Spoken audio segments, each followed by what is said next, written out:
Most humiliating military fails in history. Following the British invasion, a British commander relayed to Lord West, "We've invaded Spain, but we doubt they've realized." Across recorded history, warfare has produced astonishing tales of bravery, genius, and victory against the odds. Yet the annals of armed conflict also brim with stories of astounding incompetence and defeat snatched from the jaws of triumph. Folly, miscommunication, overconfidence, the senselessness of war has humiliated even the mightiest armies and generals.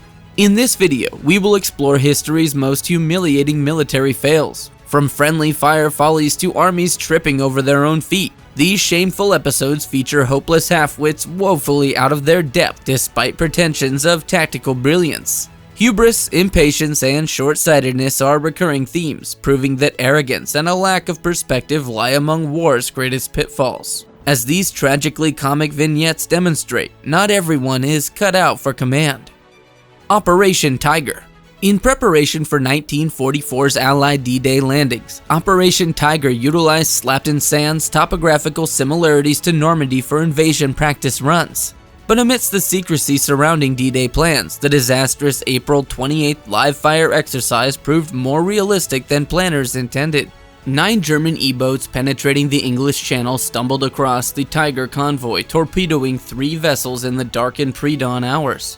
One surviving landing ship fled to port damaged. The other burning hulk lingered long enough for survivors to leap into the frigid water. Nearly 750 American servicemen died, a death toll exceeding June 6 Utah Beach losses. The disaster revealed Operation Overlord's vulnerabilities as the costly leak of D-Day secrets compelled British commanders to enhance anti-E-boat patrols. Had the massive invasion fleet suffered a similar ambush, Allied forces might have been forced from the beaches. Military secrecy can inspire overconfidence while obscuring one's own weaknesses. The Battle of Crete.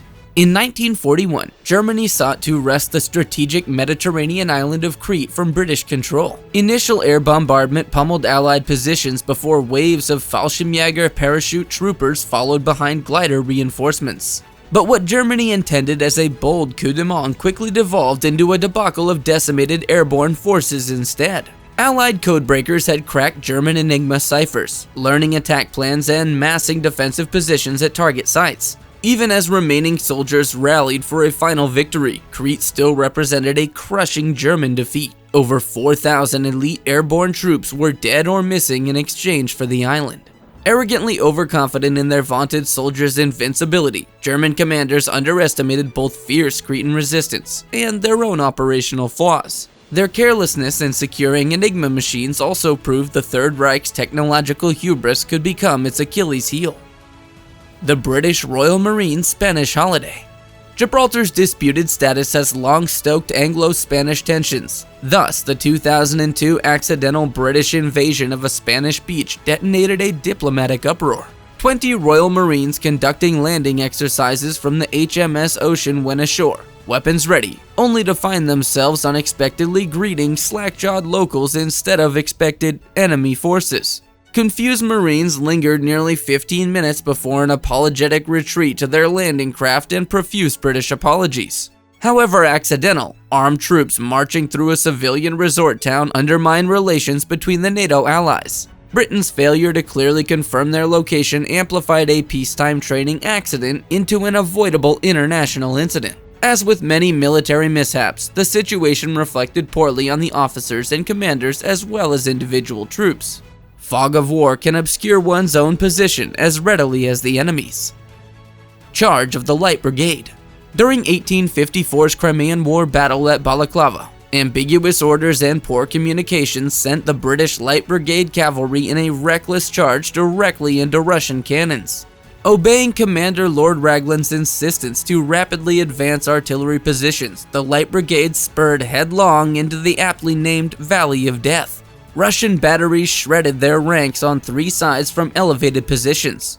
Yet, despite horrific casualties, the valiant survivors regrouped past the cannons before retreating only when no supports followed. The hard-hitting aura of glory that once romanticized such gallant cavalry charges could not obscure the tactical insanity of the suicidal attack. Well over 100 men and nearly 400 horses needlessly died amidst the chaos of misinterpreted instructions. Lord Cardigan, overall cavalry chief, especially merits censure for not questioning commands more forcefully, and Lord Lucan and Captain Nolan, originators of the Fatal Order, escaped with only their reputations ruined. The Battle of Karansebes.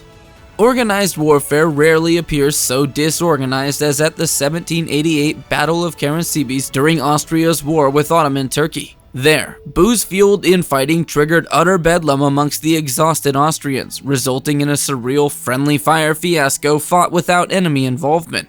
It began when rowdy hussars chased off thirsty infantrymen drinking ahead of them. Mocking calls of Turks approaching were intended to scatter the rival troops, but instead escalated tensions into scattered shooting, then general pandemonium directed inwards. Without hostile Turks firing a shot, a night of chaotic weapon charges and panic cries of all is lost left scores dead or wounded come dawn, with the supposedly mighty Austrian army a diminished shambles. The dark absurdity of hardened soldiers accidentally destroying themselves epitomized the pervasive ineptitude of the Habsburg military. And the renowned Emperor Joseph II found his dreams of upstaging Frederick the Great drowning instead in a farcical river swim after his own forces shoved him overboard. The Red Cliffs incineration.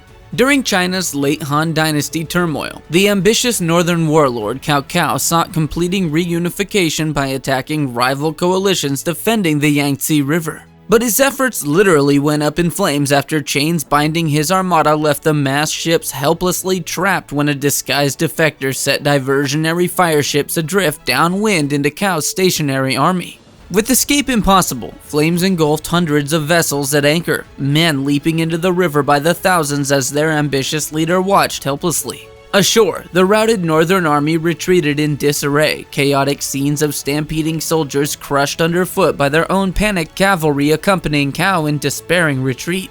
Though Cao Cao escaped to fight another day, the stunning success of Red Cliffs represented a hubristic humiliation. His tactical rigidity left no contingencies for countering unorthodox approaches like fire ships, and the flammable disorder of his jumbled fleet graphically fulfilled the sage wisdom: those who ignore history's lessons are doomed to repeat them.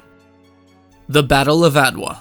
Italy's 1896 efforts colonizing Ethiopia ignominiously unraveled at Adwa, exposing the limitations of European powers against motivated opposition in Africa. Though possessing artillery and machine guns, 14,000 Italian troops found themselves encircled by over 100,000 Ethiopian fighters armed mostly with spears and swords.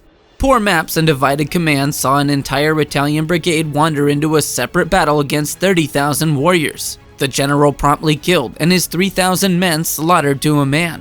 Other divisions attempting to reinforce instead collided in confusion. The van battered while the rear marched unaware. By day's end, Ethiopian Emperor Menelik II had masterminded a rout leaving 6,000 Italians dead from combat or exposure, while 3,000 more were captured. Racist preconceptions of African inferiority clearly clouded Italian judgment, their breathtaking incompetence outweighing adversary disadvantages. Though briefly maintaining colonial footholds along the Red Sea, Adwa represented imperialism's high-water mark in Ethiopia.